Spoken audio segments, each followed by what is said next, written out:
Hi, my name is Winter Jones. I go to Boston Latin Academy, and I am a member of the MFA's Teen Arts Council. The Teen Arts Council and the MFA work closely together to increase teenage outreach while also placing us in professional environments, thus honing in on job training skills. We worked closely with the members of the MFA's Curatorial Study Hall program to bring you speeches, songs, poems, and lyrics that remind us of the spirit of Juneteenth. To me, Juneteenth is about celebrating Black power, Black voices, and just overall the ending of slavery. I hope you enjoy the presentation.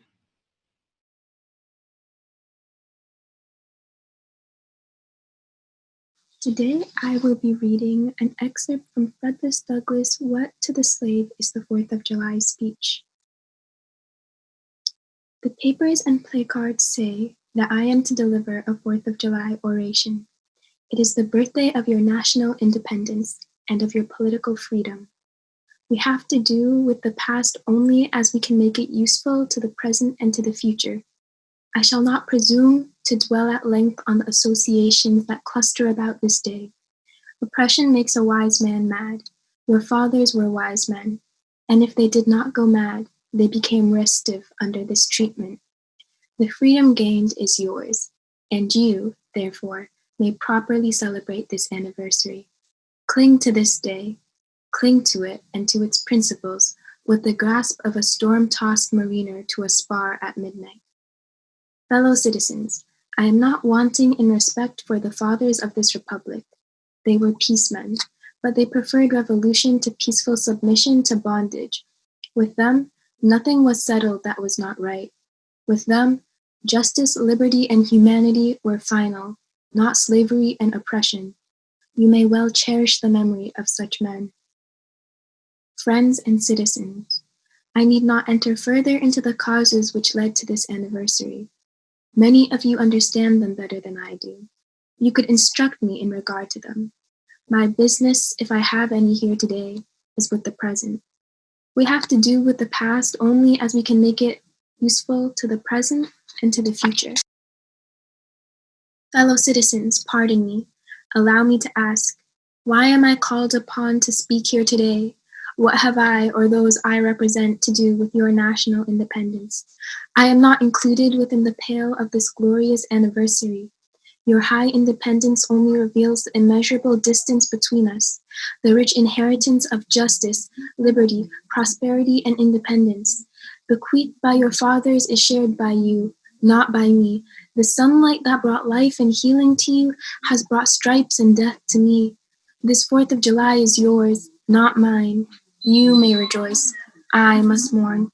To drag a man in fetters into the grand illuminated temple of liberty and call upon him to join you in joyous anthems is inhumane mockery.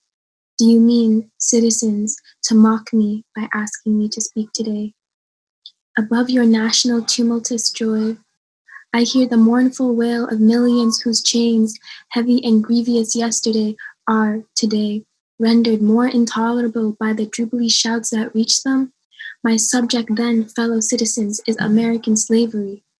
Whether we turn to the declarations of the past or to the professions of the present, the conduct of the nation seems equally hideous and revolting. America is false to the present, false to the past, and solemnly binds herself to be false to the future. Standing with the God and the crushed and bleeding slave on this occasion, I will, in the same humanity which is outraged, in the name of liberty which is fettered, in the name of the Constitution and the Bible, which are disregarded and trampled upon, dare to call in question and to denounce, with all the emphasis I can command, everything that serves to perpetuate slavery, the great sin and shame of America. I will use the severest language I can command, and yet no one word shall escape me that any man whose judgment is not blinded by prejudice, or who is not at heart a slaveholder, shall not confess to be right and just. What to a slave is 4th of July, a day that reveals the injustice and cruelty to which he is the constant victim.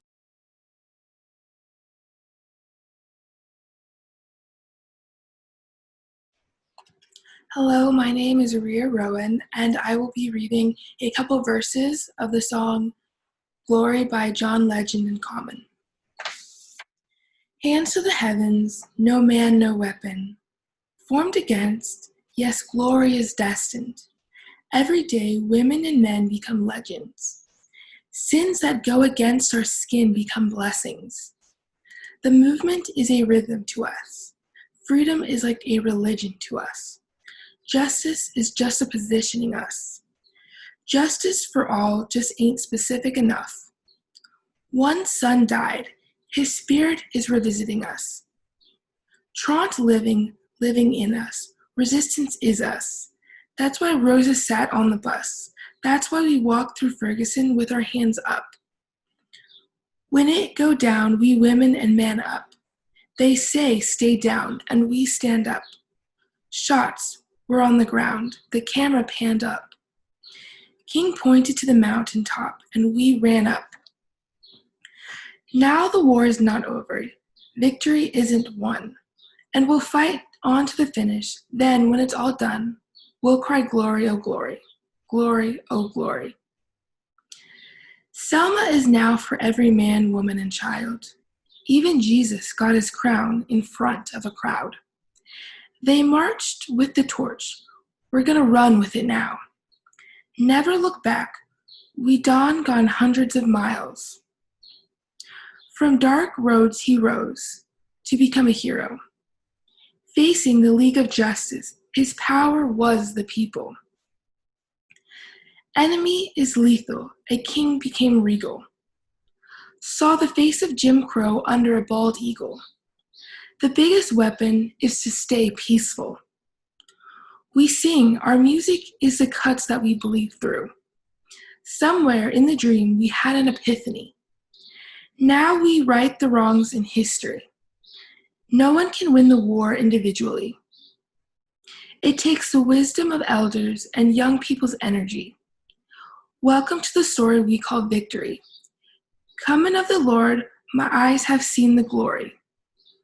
Thank you.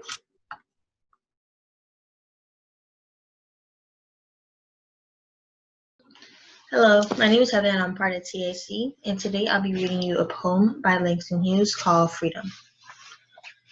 Freedom will not come today, this year, nor ever, through compromise and fear. I have as much right as the other fellow has to stand on my own 2 feet in own land. I'm tired of hearing people say, let things take their course. Tomorrow is another day.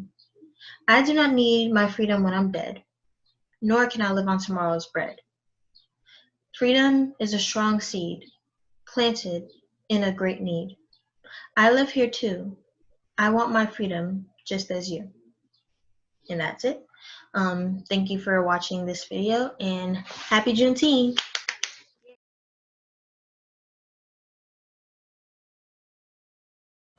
Hi, my name is Armani Rivas.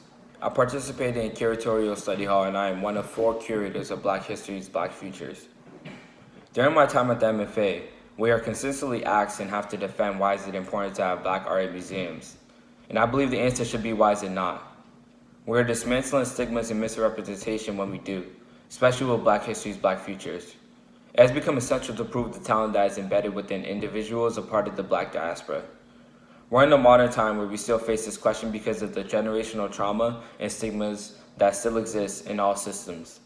America is still looting and abusing Black bodies. Look at Breonna Taylor and George Floyd. It has become redundant to get rid of Black art and to question it. This is a prime example why it's important to represent Black and brown individuals and their art, people who look like us.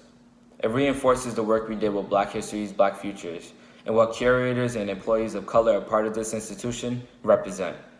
There has been a need to use all platforms to fight since 401 years ago to continue to fill spaces with Black art.